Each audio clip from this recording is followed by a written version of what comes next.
अपने दोस्तों को अक्सर हम कई बार भाई कहे जाते हैं या फिर भाई से भी बढ़कर बताते हैं।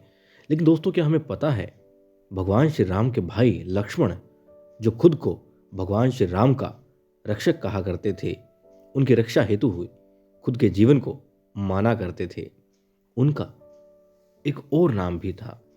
और वो उन्हें उस वक्त मिला जब वो भगवान श्री राम के साथ में 14 वर्ष के वनवास में थे। जी हाँ, लक्ष्मण जी को गुदाकेश भी कहा जाता है और ये नाम उन्हें वनवास के दौरान ही मिला। अब कैसे? देखिए, वनवास में वो अपने भाई श्री राम और भाभी सीता माता की रक्षा हेतु आए थे, यही उनका उद्देश्य था।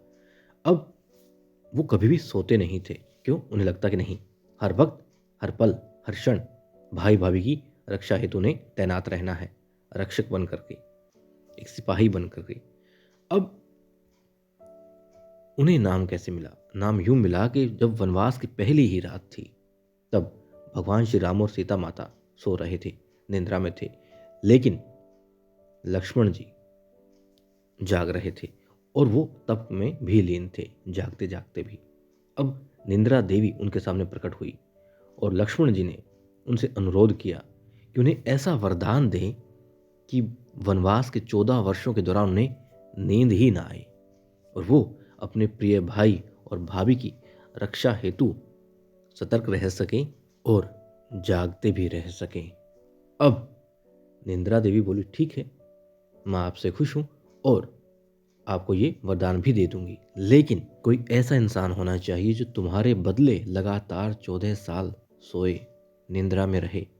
अब लक्ष्मण जी की सलाह पर निंद्रा देवी लक्ष्मण जी की पत्नी और सीता माता की बहन उर्मिला के पास पहुंची और उर्मिला को ये सारा वाक्य बताया। अब सुमित्रा 14 वर्षों तक सोने के लिए तैयार हो गई और ऐसा माना जाता है कि वो जब भगवान श्री राम के साथ में लक्ष्मण जी वनवास में थे तो पूरे 14 साल तक उर्मिला सोती ही रही थी। और ये दोस्तों सिर्फ ये नहीं है कि हाँ वो जागते रहे, एक अलग से तप किया उन्होंने। ऐसा नहीं कि वरदान मिल गया, बल्कि तप था अपने भाई के प्रति जो उनकी आस्था थी उसके लिए, तप था अपनी भाभी के प्रति जो कर्तव्य था उसके लिए।